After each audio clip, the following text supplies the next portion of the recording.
I've been listening to my own sad little live streams for the past couple of days, and one thing I'm reasonably good at is being me, but yeah, I I miss Scott Adams. Oh, wow. Well, I'm gonna go ahead and kick this off with a simultaneous sip because, um, well, it's a beautiful day. And something about saying this makes the day even more beautiful. So, without further ado, all you need is a cup, a mug, or a glass, a tankard, chalice, or stein, a canteen, jug, a flask, a vessel of any kind. Fill it with your favorite liquid.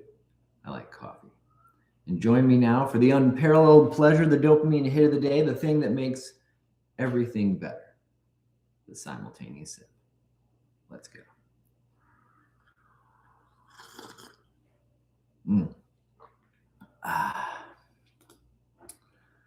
All right.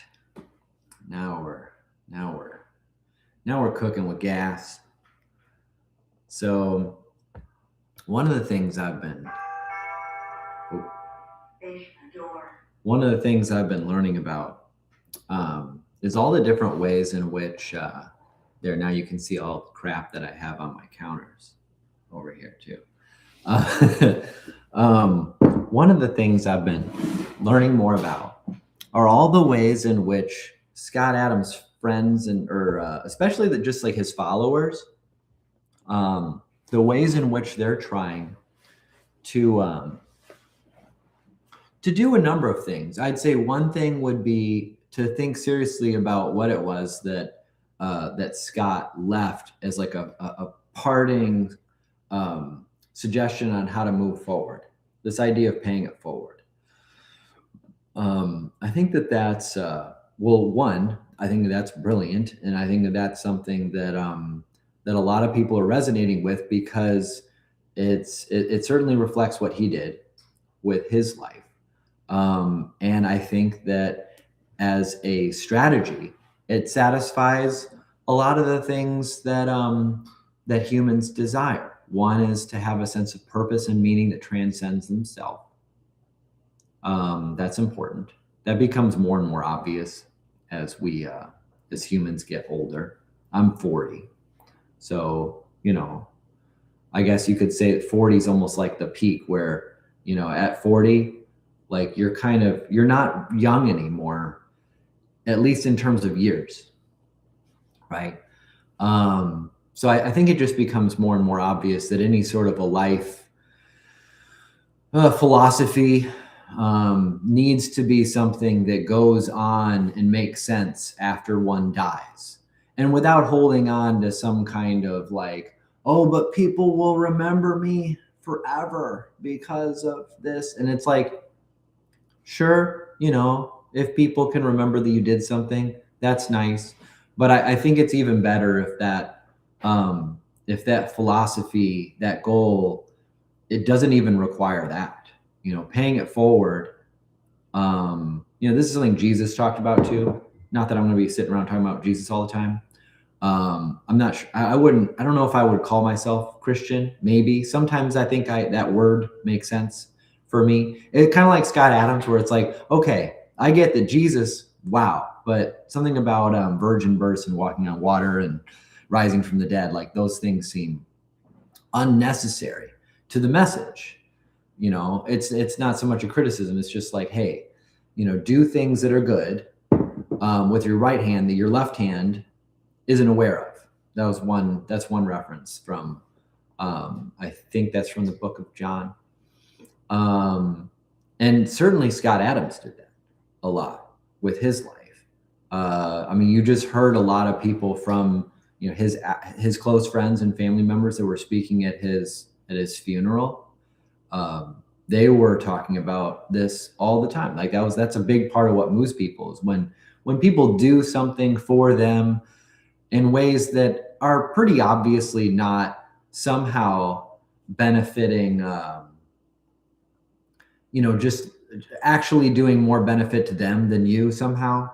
It appears generous and charitable on the surface, but then you find out that they put it on Instagram, to tell everybody about how they helped this homeless person or something, and you're like, oh, man, that's not the way to do it, because then you're still like, the motivation there is still corrupted by something that is tied to you and your ego, right?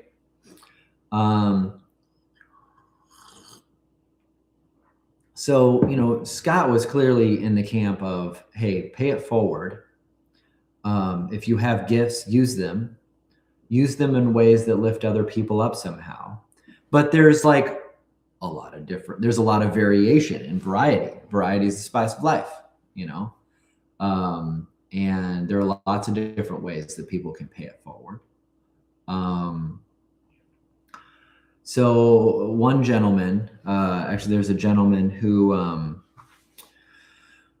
I was engaging with on X, who appears to be a former member of the military and was considering to write about his experiences in the Iraq War. And I thought, that's great. I think that makes sense, in the sense that you can imagine that experience was something that was very meaningful to them, and that as long as he's sharing this in a way that's honest and sincere, with the intent of trying to share his story as best he perceived it, and to structure it in a way that makes it accessible to other people, that's fantastic. That's beautiful. I think that's consistent, but very particular to that person, right? I have an old friend, haven't talked to in a while, who is struggling. He's a developer, engineer type, and he lives in a developing country where there's a lot of poverty, and he saw this poverty everywhere, and he was quite concerned about. He had some money, not a lot, but more than these people, and he thought, should I give some of that money to these kids to try to help them to eat? And it's pretty hard to argue with that. It's like, if somebody's starving, to try to help them. Of course, there's so many starving people in this particular place that he lives in that he could easily just take every cent that he would save and spend it on trying to help all of these people that are really, really struggling, right? So one of the things that we talked about is, okay, what are your strengths? What are the things that you bring that that are comparative and absolute advantages compared to other people that you know? Things that you do more easily, like breathing, that other people look at and go, man, that's hard. Whoa. Like for me, it's talking. That's one thing I think I shared with Scott, is that we both spend a lot of time teaching and trying to communicate verbally complex ideas. So if you do that a lot, you get better at it. Having children helped. He took care of some children in his first marriage that I think became very close to him. Of course, he just also spent a lot of time communicating with working professionals through his comics.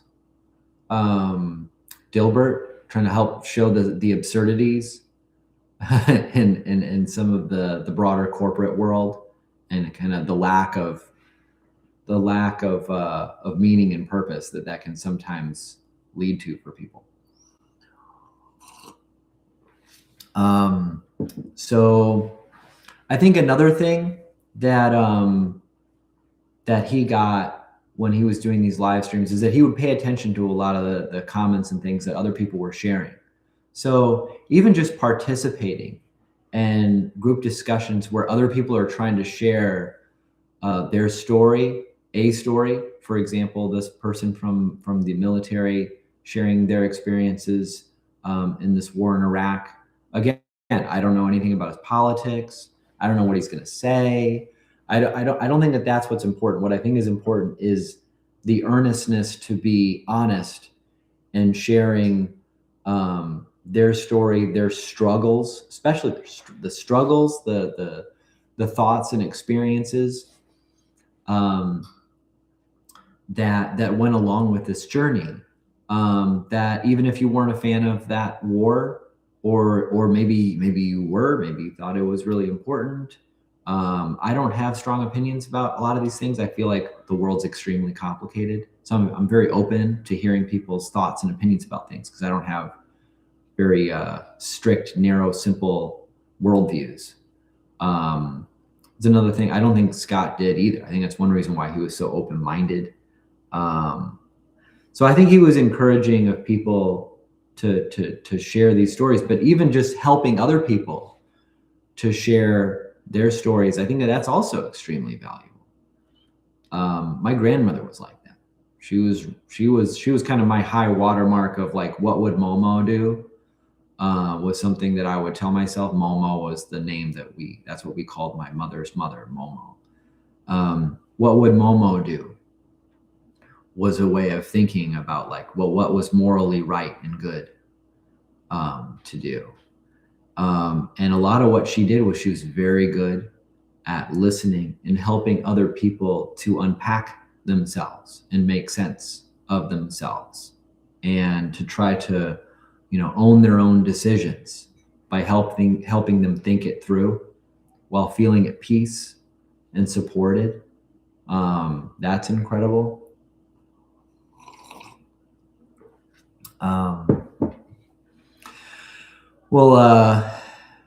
What are some things? What are some things that I see Mboya is here. What are some things that you feel like are ways in which you can pay your gifts forward? I think there. I'll ask that question and then I'll pause for a second and have a few spoonfuls of my cream of wheat because that's what I'm having for breakfast today.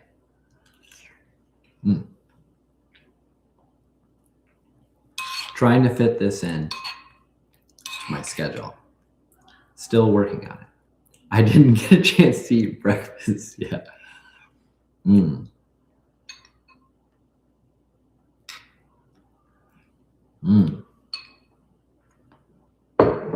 All right. And here's another sip. Okay. So here's a few. I'm getting a few suggestions here from you all. So here's one. Gift giving, being really good at gifts. I could generalize this to the 5 love languages. Let's talk about 5 love languages because I think that could be a really good starting place for a lot of people. If you're not used to thinking this through, because it's not a skill that you really learn in school, right? In school, you're told what to do and then you do it. And then somebody evaluates whether or not you did it, right? There's nothing about that that's personalized. And so schooling doesn't really provide a very good, at least traditional schooling models, basis for learning how to identify what your strengths are and then how to take those strengths and channel them in ways that can help bring value to the world, right? You can certainly go get a job and have somebody tell you what to do. And then, if you do a good job of picking the right person to work for, then that can lead to creating a lot of value for other people. But there's a lot of ifs in there. And if you're not practiced up at thinking through how to create value for other people independently, then trying to work for the right people to have that manifest can be trickier than it might appear to be on the surface of it. So let's go ahead and talk about 5 languages, five love languages, because I think that's a really good place to start. So, my family started a blog 10 to 12 years ago, something like that, called eastwestequilibrium.com, nowequal.com. And in that, the initial focus for me was on marriage, and I'd say more broadly relationships. But a lot of the stuff that I was writing about was coming from books I was reading about marriage. And one of these books was called The 5 Love Languages. And if you're not familiar, love languages are ways of loving other people. And this book groups them into 5 categories.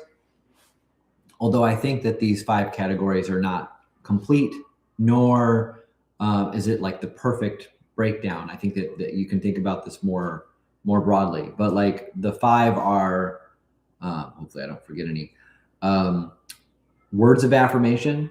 So saying things like, I love you, I care about you, good job. You know, very particular compliments too, where you're being very specific. This is something I really like to do, is to like articulate to somebody very clearly things that I appreciate about them, or specifically things that they did and why I'm glad they did those things and the positive impact that it had on me. Words of affirmation. That's one love language. Another one would be touch, any kind of touch. So huggers would be a big one. It doesn't have to be sexual in nature. Just like, I'm a big hugger. I hug my children, my wife, multiple times a day. You know, it's just a big thing for me. Gift giving would be another one. So this is one that I'm not very good at. I could totally be better. Oh, thank you, boy. Words of affirmation, quality time, gifts. Yeah. So gift giving, my younger daughter, Isla, is really great at this stuff. She actually made me, I'll be right back. I'm going to show you a gift that she made for me. Although it's different. One second.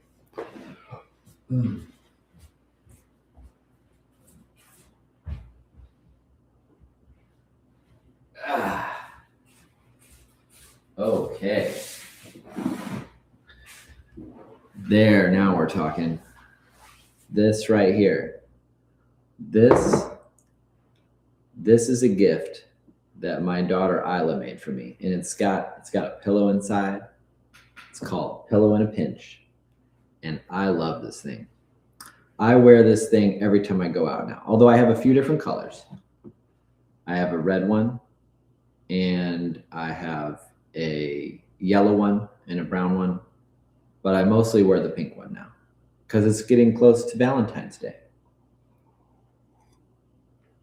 So she makes me this gift, and not just this gift. She's very handy with her hands. She's very good at making things that make people smile, make people like she used to make these magical wands inspired by Harry Potter. She'd give these to her friends. She sold a bunch of them too. So gift giving, acts of service. This is my wife's favorite. When I wash the dishes and do laundry and take care of things and just taking care of things, just making sure that all the things that need done get done, you know? So she loves that. And that's so, she's so consistent with that. It makes it easy for me to know how to love my wife. Acts of service. So like after I'm done here, probably put in like a Scott Adams talk from 5 years ago or something. I don't know. My YouTube just feeds me recommendations, and a bunch of them are like old Scott Adams talks at this point. So So I'll probably put in one of those and then just start cleaning up the kitchen area a little bit. 10 minutes, no big deal. Still haven't put away the dishes from last. There we go. The dishes from last night. So I'll do that. So acts of service. And then another one of my favorites, the last one here, would be quality time. I hear my daughters out front. They're playing in the snow. We live in Virginia and we got like 2 feet of snow. So they're just out hanging out together, just having a great time. And so anyway, the point of all these love languages is they're useful ways of, one, being aware of just how diverse the options are for trying to express and share love with other people, affection, compassion. And so in thinking about paying it forward, and how do you, well, Scott Adams talked about wanting to give his life for the benefit of humanity. And he had gotten to a point financially where, once you have enough, like you have enough, and it's easier to really put that focus on, okay, how do I actually make myself maximally helpful and useful to other people?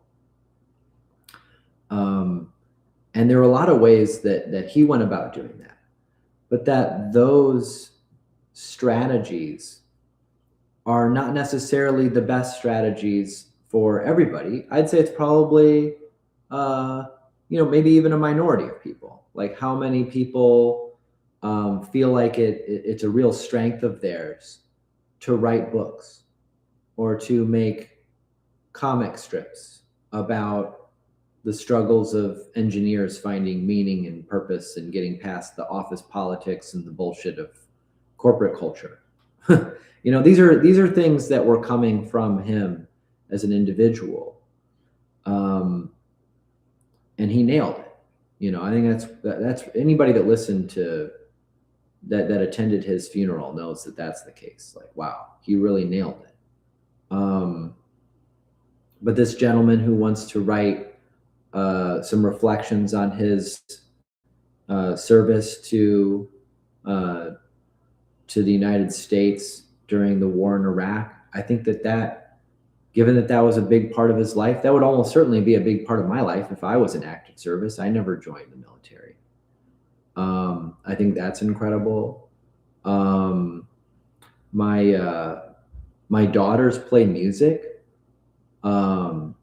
They've been sharing some of those too on this channel. This channel isn't meant to be anything fancy or special. She's not, just like with me. I don't have a special fancy mic. Maybe I should get one. But for the most part, she's sharing these because, she really likes those songs. Those songs speak to her. And playing music for people. Taylor Swift. So Taylor Swift is somebody else that I think I've recently come around to seeing as somebody who I think is adding tremendous value to the world. But she's doing it in ways that I think are consistent with what Scott Adams talked about, but yet the application of it made so much more sense for her. And I'll defend that point of view. I want to elaborate on that. But first, I want to heat up my coffee because my coffee is getting cold. Ooh. Ooh. Wait a minute. This one's still warm. I really like coffee. I also have a tendency to have way too many coffee mugs around. Still need to buy the Scott Adams coffee mug. That's just got to happen. I need to make that a priority for today. Go in there and buy it so I can show up here and show it off. So Taylor Swift didn't do any podcasts really, for the most part. She did some interviews, but her interviews from 5-10 years ago people were asking her questions like, how many guitars do you own? You know, that's not a terribly exciting topic for someone like me. Like, I like to talk about ideas, and some of the surface level banter and chat is like not terribly interesting to me. But she recently did an interview with her boyfriend and her boyfriend's brother. This is like maybe 6 months old, after her era tour. My daughters were showing me. And I thought, oh my goodness sakes, this is actually really cool. One of the things I loved about it, she was incredibly positive, very, very positive. The atmosphere and the environment that they were creating during this conversation it didn't feel scripted at all. I mean, it went on for over 2 hours. And there were just a lot of moments that were moments that you wouldn't plan. They weren't bad, but they were just the things that happen when you're just having a conversation. I really liked that. I thought that was really cool. During that interview, she, or podcast, because it's 3 of them, it's not really so much an interview.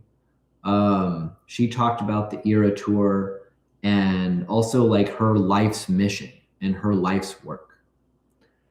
And the way that she described it is that ever since she was 15, so it's been over 20 years now, she has tried to convey her life, the emotions that she's experienced during her life in song.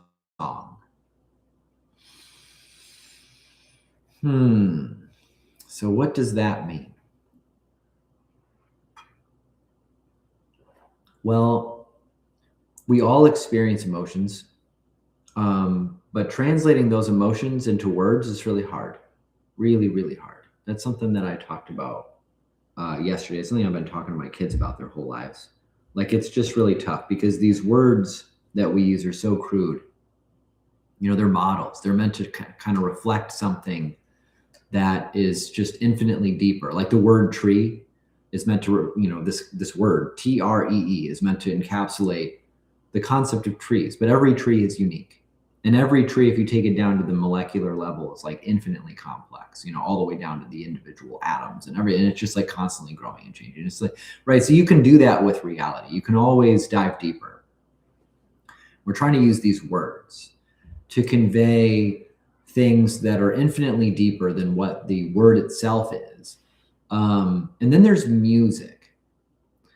And Taylor Swift, I'm not even like a huge fan of Taylor. It's not like when I hear Taylor Swift songs, I'm like, oh my God. Like, I'd say I'm more in the category of most like 40-year-old men, where sure, there's some Taylor Swift songs that I kind of like a little bit, but I'm not like sitting around listening to Taylor Swift, like, you know.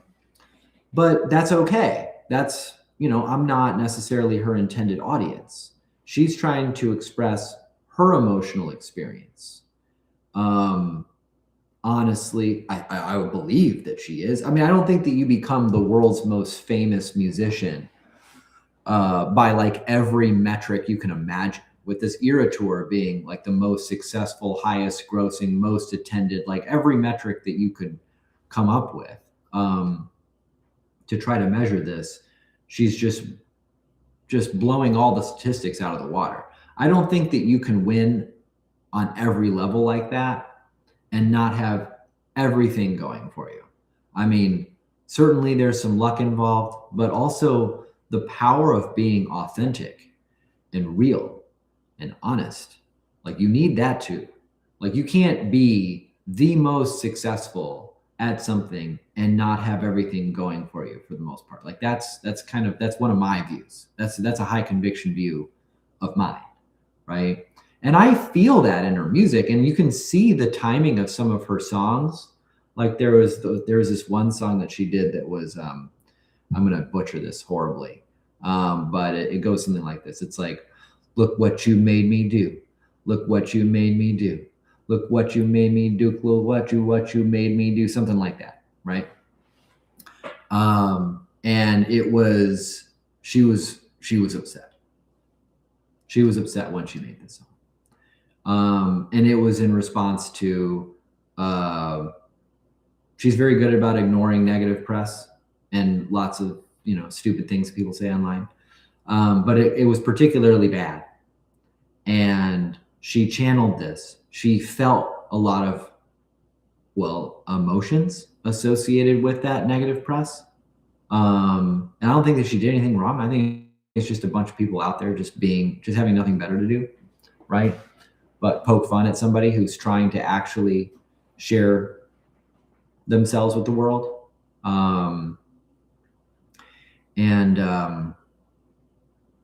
But she took that emotion and then she turned it into a song, and then she shared it with the world, and there it is. There's her testimony. There's another project. There's her going through life, having an experience, feeling something powerful, thinking, being very thoughtful about thinking about how she could try to share it with her, I would say her fans and followers, except that first and foremost, she's being true to herself, right? So she might make new fans. She's not like only thinking, well, I'm being true to myself, but then I'm only going to share the parts of me that will resonate with my fans. It's like, well, her fan base has continued to grow, for a reason. I think that authenticity and trying to share is one of those things that's kind of like universally attractive.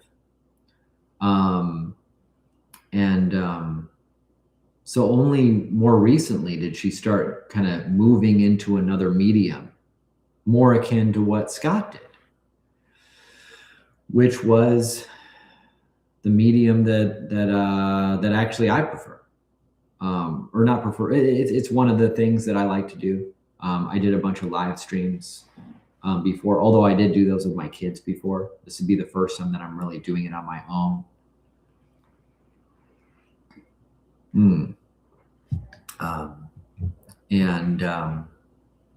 So I think that the reason why I'm bringing up Taylor Swift is that she's another one of these people that I think is in spirit doing what Scott Adams was articulating from his perspective is a path and a frame for trying to pursue life that could help to give meaning and purpose to one's life, while simultaneously being able to help not kill the ego, but prevent the ego from getting in the way, so that he can minimize regret while going through life and building people up around him and really building just like an army of allies, frankly. Just a powerful community of friends, fans, and family that I think now are trying to find one another, which is so great. It's so great. It's been so powerful for me. I'm really enjoying getting to know and meet other fans of Scott Adams and Charlie Kirk, frankly. But in particular with Scott Adams, he had a way of engaging with people online that I think was extremely constructive and powerful. But I think that there's more than one way to skin a cat. That's a horrible expression. There's more than one way to try to pursue paying it forward the way that he talked about from all of us humble potatoes. We can be humble potatoes as a frame, but I think that we're also different. We're different kinds of potatoes, that's where the metaphor might kind of fall off a little bit, right? We're also unique and we do have strengths. And we're all humble little humans. We all fail, all the time. But we also have ways that we can take these gifts to channel them. So Taylor Swift is another one, I think.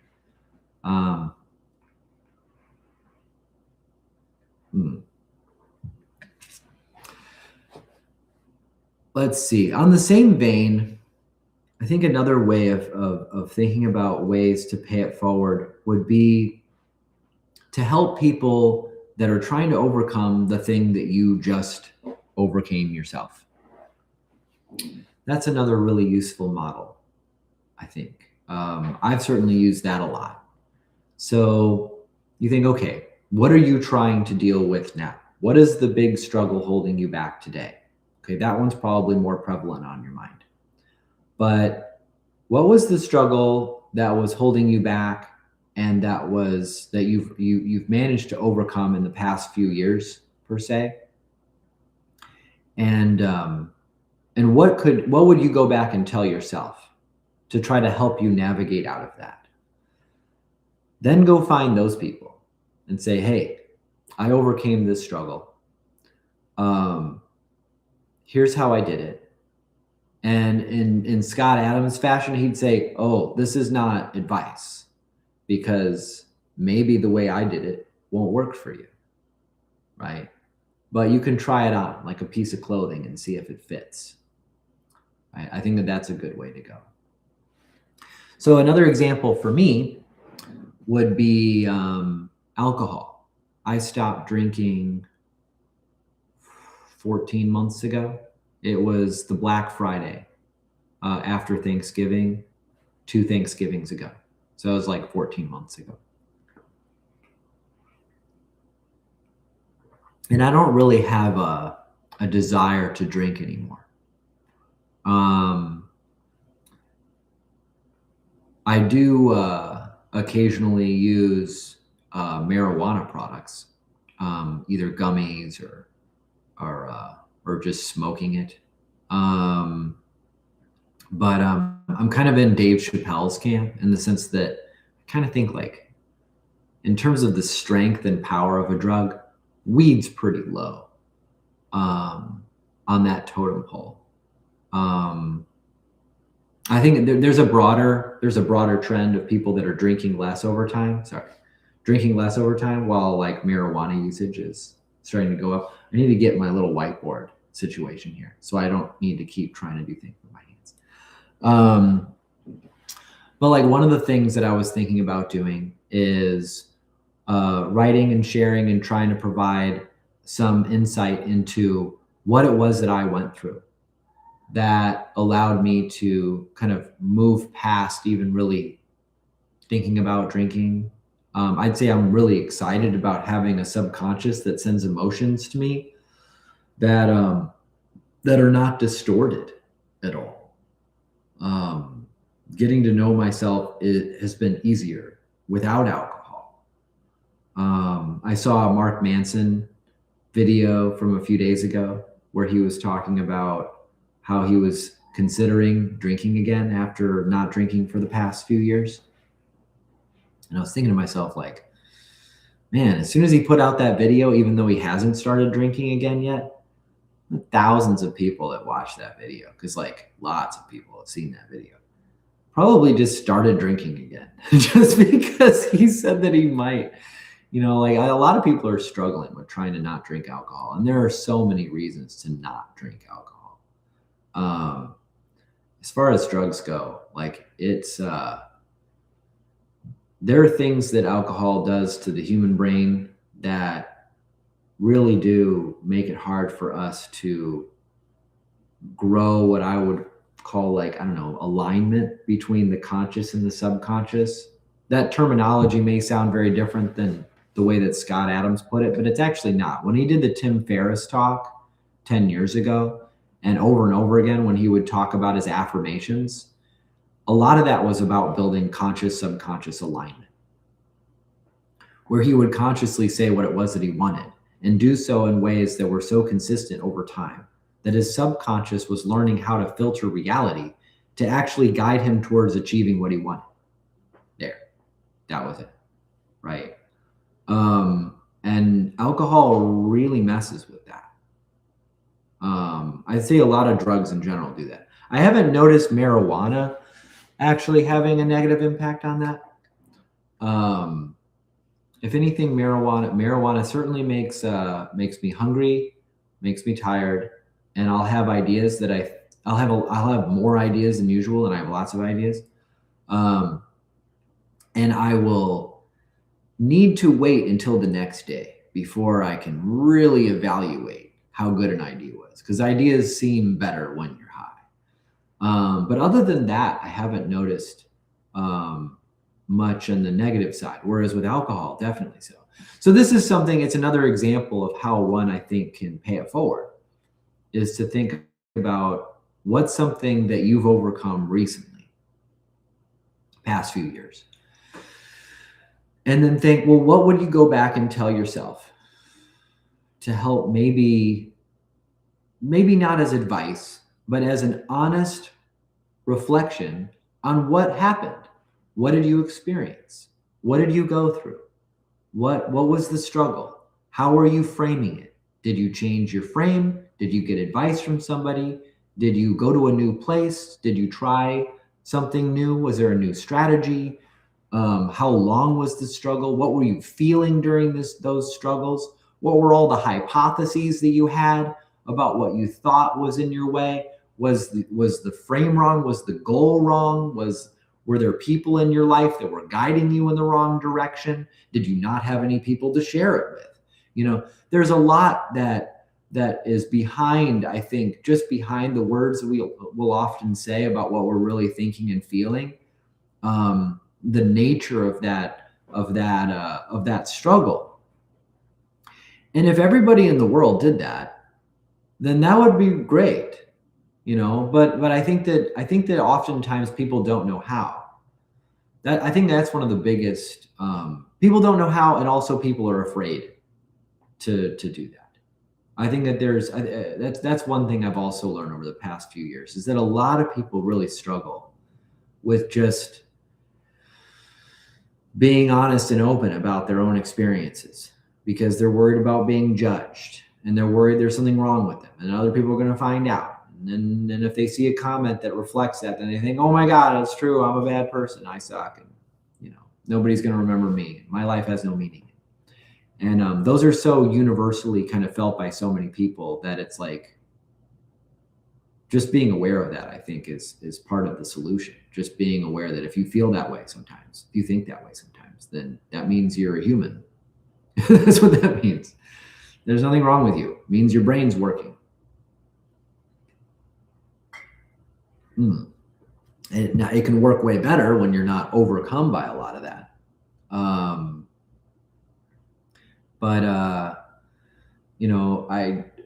That's where I think it can be. I think it comes down to strategy and actually knowing how. That's really tough. So, for example, communicating emotions. Whoa, I mean, that's tough. Like, words are really hard. Give yourself a big break in terms of thinking. If you want to share. So, for example, this gentleman that wants to, he's interested in sharing some things about his experiences during the Iraq War. Well, there's a bunch of things that he could say that I'd be like, oh, well, I joined the war at this time, this date, I went over there, and then this is what happened. I was part of this platoon, and we marched in these places. Then this happened, and there were these events, and I was here, and blah blah blah. And it's like, yeah, that's not it. What were you feeling? What drove you? Was your motivation in joining in the first place the same as the motivations that kept you going? Oftentimes the reasons why we do things can change over time. Like, the reasons why I'm married today are different than the reasons why I got married in the first place, for example.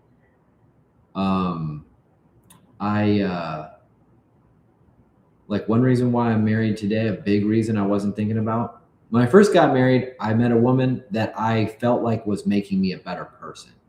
I really liked how I was behaving around her. And she had such an incredible work ethic that I did not have, and was so consistently humble and peaceful, which I thought was mesmerizing, because I was not. That I wanted to be around her, because for me, this was just like a no-brainer. I felt like frankly, my dating relationship advice and story is probably not going to be particularly helpful to a lot of people, because I just married somebody that I have known would always be there for me and was such a good positive force in my life that a lot of the struggles that other people have when they're trying to figure out who to date or who to marry, I didn't really go through those struggles. I just married this person and it's been great for the most part. Like the first 10 years for sure, until 10 years in with the kids, that's when some stuff got tough, real tough. But it was tough in ways that were still easier than for a lot of people, because I knew that she wouldn't leave me, and I knew that we were trying to do the right thing for each other the whole time. Like her motivations were something I didn't have to worry about. But like a big reason why I'm happy I'm married today,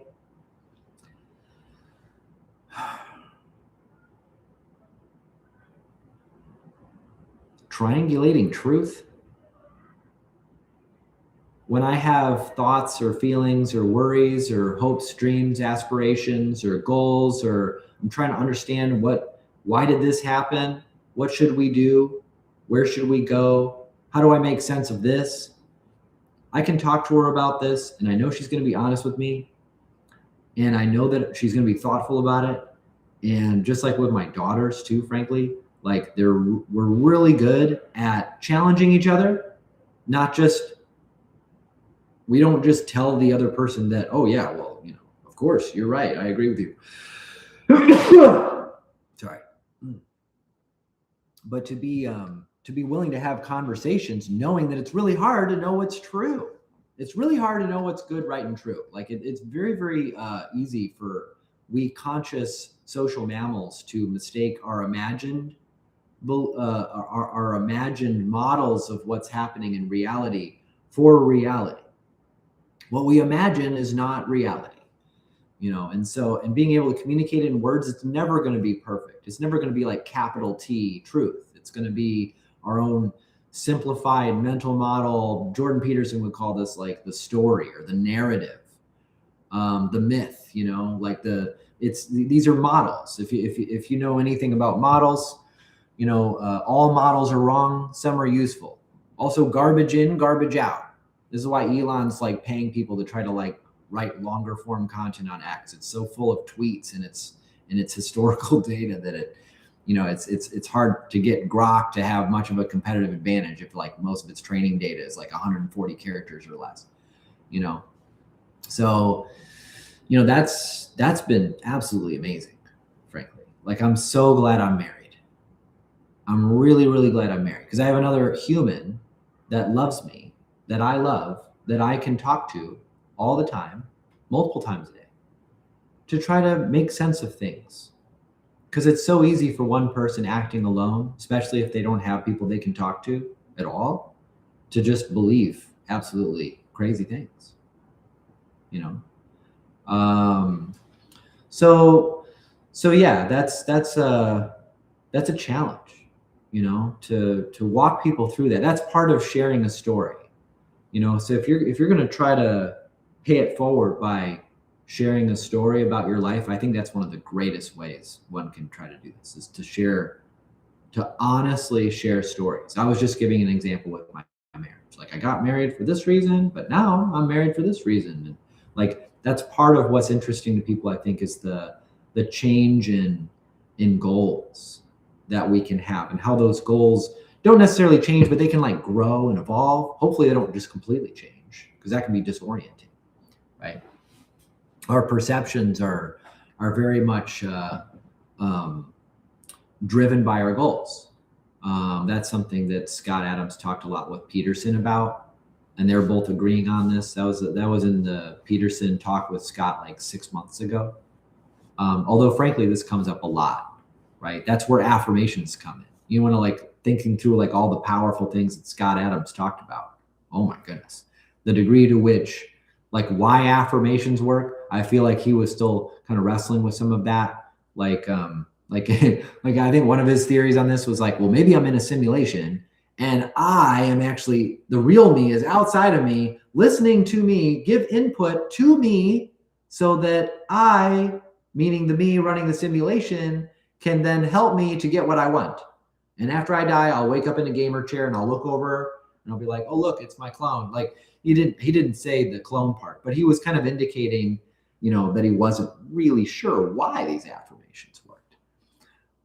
which is fine. I think being open to not knowing the why behind things is something we should always be open to trying to see things from another point of view, to try to build. But I think that understanding, helping people to see the evolution of our goals is another aspect to this. You could probably see this too in Taylor Swift's music, although I don't know. I'd have to like look into it more. But the nature of the types of topics of things that she would want to sing about is going to change over time. You know, the goals you're going to have and how you're going to think about that and how you're going to express it in words and song at 15 is going to be different than 35.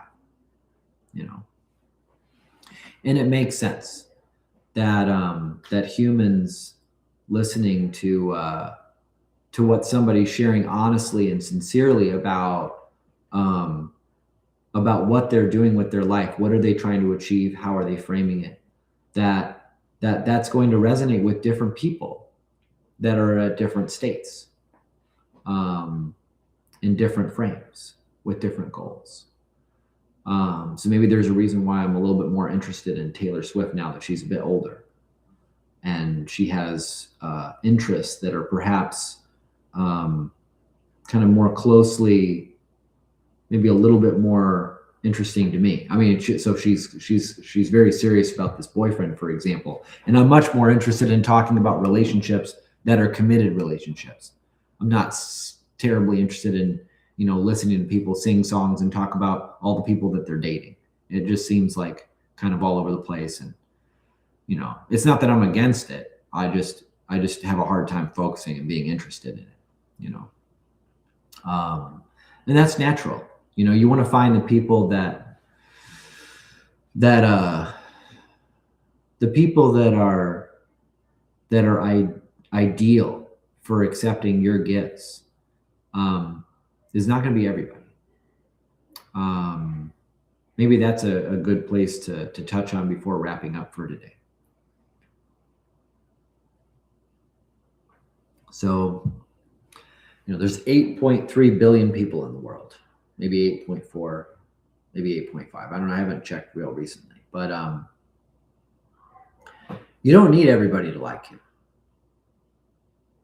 In fact, it's like way, way, way less than 100%. It's probably way less than 1%.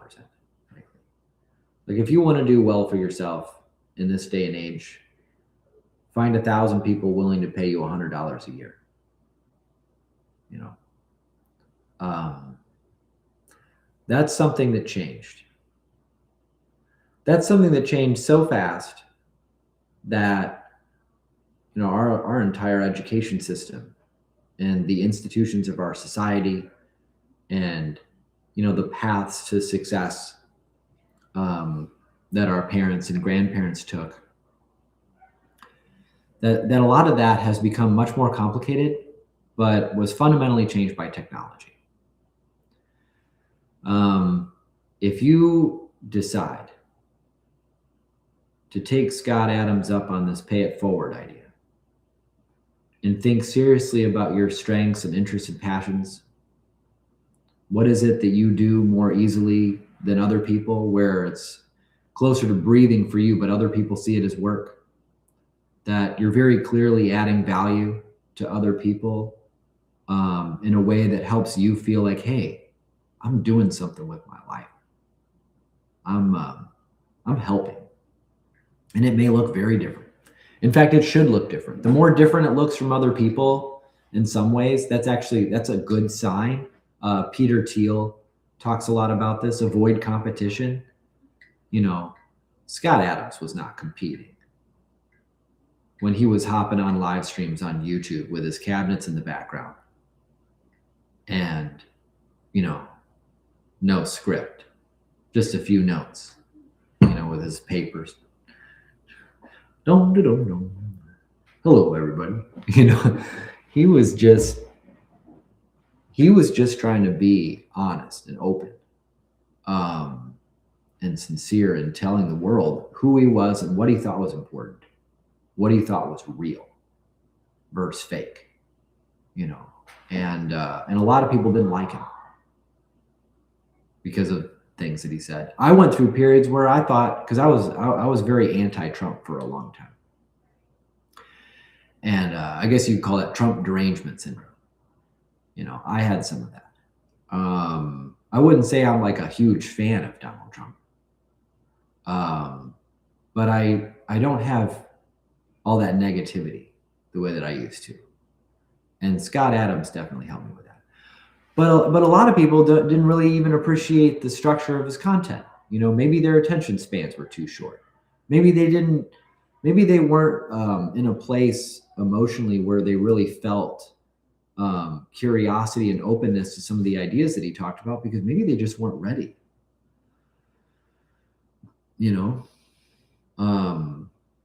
Then there's I think there's a good reason why he said that he did not give advice. I think that he's right about how when you can share yourself authentically and try to add value in ways that are really tailored more to who you are, then the best you can do is you can offer up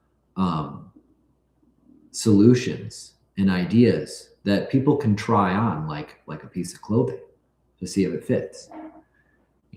Like for me, I love this thing. Like Isla made me a hat that I feel like speaks volumes about me. Isla's my younger daughter. She's 13. But not everybody's going to want to wear a hat like this, but she doesn't need everybody to wear a hat like this in order for her to make some money and, bring smiles to people and make the world better,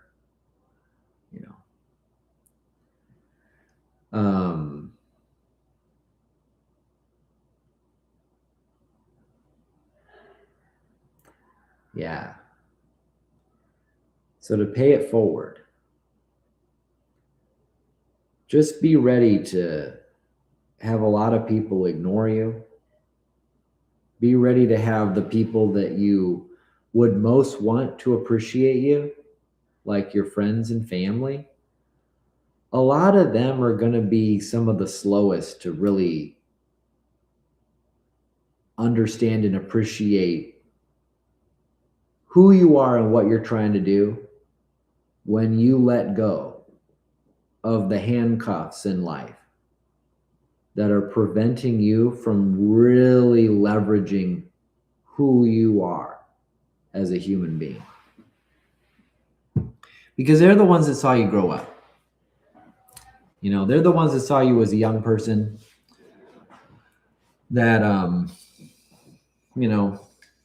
that was just like them and everybody else just not really, just finding our way. Like we're all finding our way as young people. And, but then some of us, I guess Carl Jung's famous for saying that life begins at 40. And what does he really mean by that? Because obviously life doesn't really begin at 40.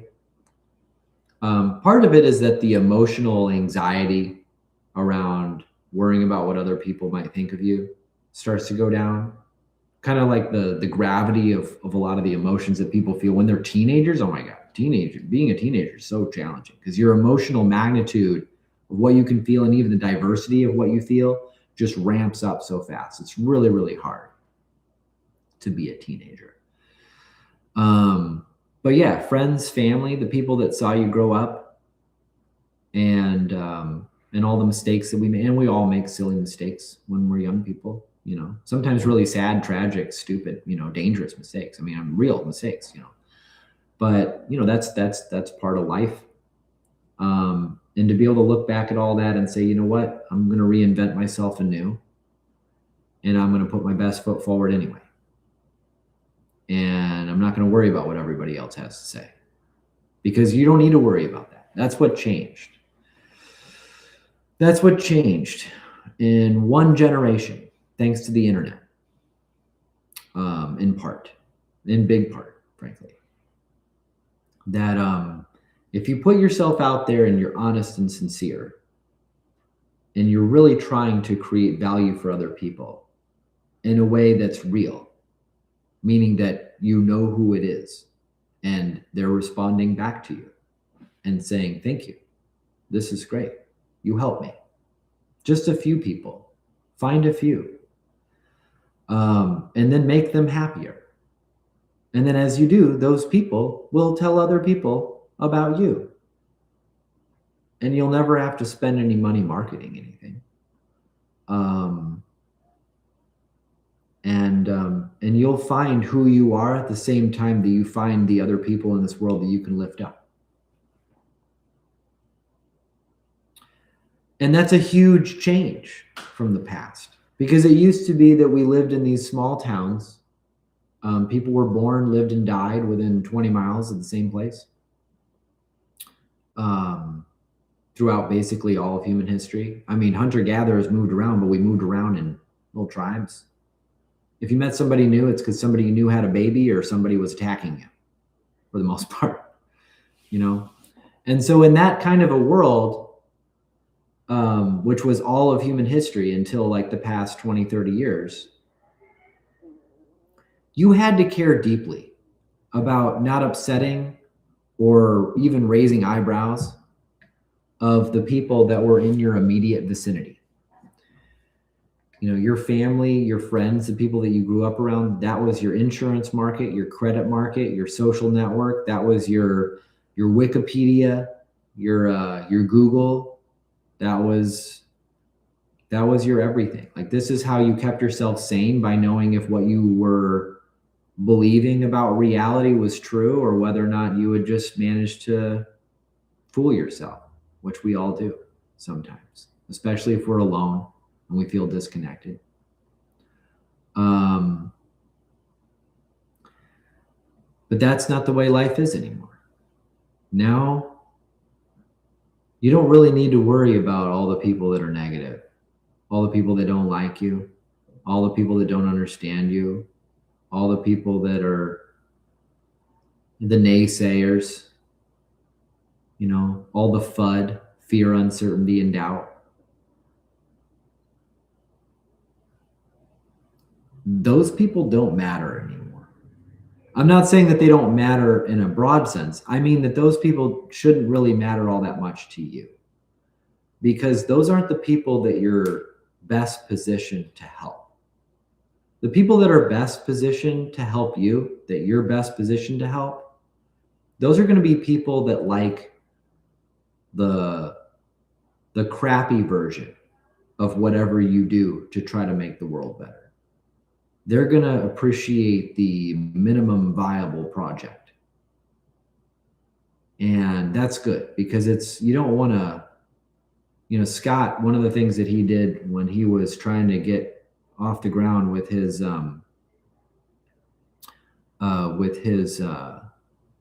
cartoons, you know, he gave it all he had twice, right? He's somewhat famously, after the first go around, he had kind of given up on himself, but the gentleman who had originally responded back thoughtfully, telling him what book to buy, telling him where to send his samples, all that, actually checked back in like a year later and said, hey, I just wanted to reach back out. Just want to make sure you hadn't given up on yourself. Wow. Stories like that, you know, made me want to tune in to see what else Scott had to say. Like, wow, that's such a great story. You know, that the gentleman who helped Scott Adams find his way as a cartoonist, he wasn't thinking about all the people that didn't like what he was doing. He was running some TV show where he was teaching people about how to become a cartoonist. Well, how many people just skip the channel? You know, oh, some guy likes making cartoons. I got a real job, or like, you know, whatever. There's plenty of naysayers, plenty of FUD speakers, plenty of just all the crap, right? But this guy got a message from Scott Adams, who apparently didn't even watch the show, right? Because he only caught the tail end of the show. And he just wrote down the name of the show and who started, right? He reached out, and whoever was the host of this show, like, this is somebody, this is a core user. This is somebody that's appreciating what it is that I'm trying to share in this world. I'm going to help them. And then I'm not going to forget, and I'm going to reach back out. Just be like, hey, I was cleaning up my office and I saw that letter you wrote me. And I just wanted to make sure that you hadn't given up. If he hadn't done that, we wouldn't know about Scott.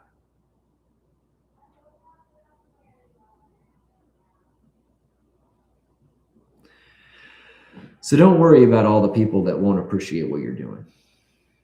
It's hard because we've got these artifacts in our brain, in our skulls called brains, that evolved over millions of years, when the immediate people around us, and whether or not they, thought we were doing something wrong, or, it's kind of like a very, the small town vibe.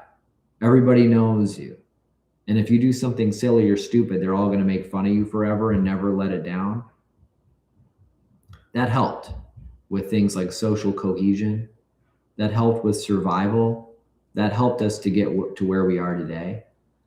But it can also be limiting now. Now, don't worry about all the people. Just try to find a few people in this world that you can pay it forward to. Start there. Start there. And make sure that one of those people is yourself, that you're doing things that bring you joy and energy, can help lift you up, because you're not going to be any good to anybody if you feel miserable. And if you need help with that, feel free to tune in. I'm going to keep doing this. I think that this is important. And I don't want my daughters to have all the fun. My daughters they've been doing a podcast for a while now.